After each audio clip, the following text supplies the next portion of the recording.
رمضان کا مہینہ، نبی اکرم صلی اللہ علیہ وسلم نے اس مہینے کی کچھ خصوصیتیں اور آداب ارشاد فرمائے۔ اولاً یہ کہ یہ صبر کا مہینہ ہے، یعنی اگر روزہ وغیرہ میں کچھ تکلیف ہو تو اسے ذوق و شوق سے برداشت کرنا چاہیے، یہ نہیں کہ مار دھاڑ، ہول پکار جیسا کہ اکثر لوگوں کی گرمی کے رمضان میں عادت ہوتی ہے۔ اسی طرح اگر اتفاق سے سحری نہ کھائی گئی تو صبح ہی سے روزے کا سوگ شروع ہو گیا۔ اسی طرح تراویح میں اگر دقت ہو تو اس کو بڑی بشاشت سے برداشت کرنا چاہیے، اس کو مصیبت اور عافیت نہ سمجھیں کہ یہ بڑی سخت محرومی کی بات ہے۔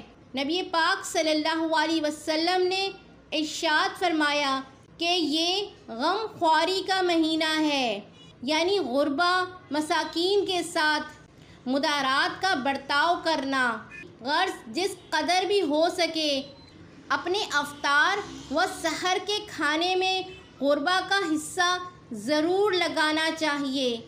صحابہ کرام رضی اللہ تعالیٰ عنہ امت کے لیے عملی نمونہ اور دین کے ہر جز کو اس قدر واضح طور پر عمل فرما کر دکھلا گئے کہ اب ہر نیک کام کرنے کے لیے ان کی شاہراہ عمل کھلی ہوئی ہے۔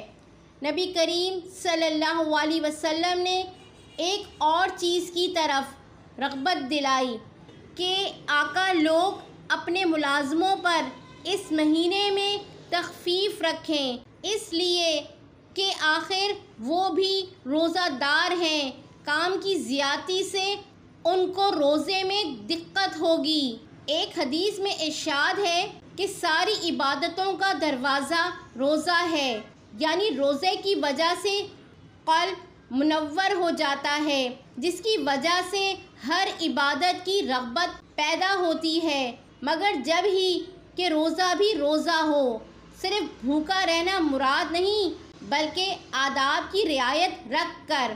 اول یہ کہ روزہ دار کی منہ کی بدبو جو بھوک کی حالت میں ہوتی ہے حق تعالی شانو کے نزدیک مشک سے زیادہ پسندیدہ ہے۔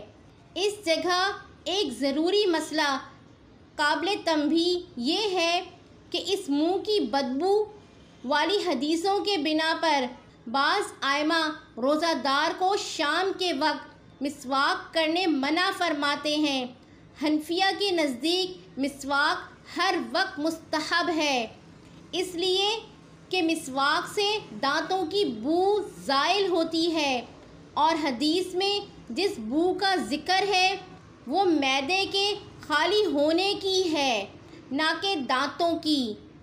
دوسری خصوصیت مچھلیوں کے استغفار کرنے کی۔ اللہ جل شانہ کا ارشاد ہے، جو لوگ ایمان لائے اور اچھے اعمال کیے حق تعالی شانہ ان کے لیے دنیا ہی میں محبوبیت فرما دیں گے۔ اور حدیث پاک میں ارشاد ہے، جب حق تعالی شانہ کسی بندے سے محبت فرماتے ہیں تو جبرائیل علیہ السلام سے ارشاد فرماتے ہیں کہ مجھے فلاں شخص پسند ہے، تم بھی اس سے محبت کرو۔ وہ خود محبت کرنے لگتے ہیں اور آسمان پر آواز دیتے ہیں کہ فلاں بندہ اللہ کا پسندیدہ ہے، تم سب اس سے محبت کرو۔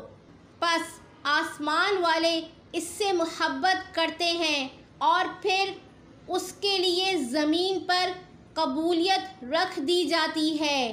اس کی محبت اتنی عام ہوتی ہے کہ آس پاس رہنے والوں ہی کو نہیں بلکہ دریا کے رہنے والے جانوروں کو بھی اس سے محبت ہوتی ہے کہ وہ بھی دعا کرتے ہیں۔ تیسری خصوصیت جنت کا مزین ہونا ہے۔ جس شخص کے آنے کا جس قدر اہتمام ہوتا ہے اتنا ہی پہلے سے اس کا انتظام کیا جاتا ہے۔ شادی کا اہتمام مہینوں پہلے سے کیا جاتا ہے۔ چوتھی خصوصیت سرکش شیاطین کا قید ہو جانا ہے۔ جس کی وجہ سے معاصی کا زور کم ہو جاتا ہے اور اسی طرح اور گناہوں میں کھلی کمی ہو جاتی ہے، لیکن اس کے باوجود گناہ ہوتے ضرور ہیں۔ پانچویں خصوصیت یہ ہے کہ رمضان المبارک کی آخری رات میں روزہ داروں کی مغفرت کر دی جاتی ہے۔ ایک حدیث میں وارد ہوا ہے کہ جو شخص استغفار کی کثرت رکھتا ہے، حق تعالی شانہ ہر تنگی میں اس کے لیے راستہ نکال دیتے ہیں اور غم سے خلاصی نصیب فرماتے ہیں اور ایسی طرح روزی پہنچاتے ہیں کہ اس کو گمان بھی نہیں ہوتا۔ ایک حدیث میں آیا ہے کہ آدمی گناہگار تو ہوتا ہی ہے، بہترین گناہگار وہ ہے جو توبہ کرتا رہے۔ اس کے بعد حضور اکرم صلی اللہ علیہ وسلم نے 2 چیز کے مانگنے کا امر فرمایا ہے جن کے بغیر چارہ ہی نہیں، جنت کا حصول اور دوزخ سے امن۔ اللہ تعالیٰ اپنے فضل سے ہمیں بھی مرحمت فرمائے، آمین۔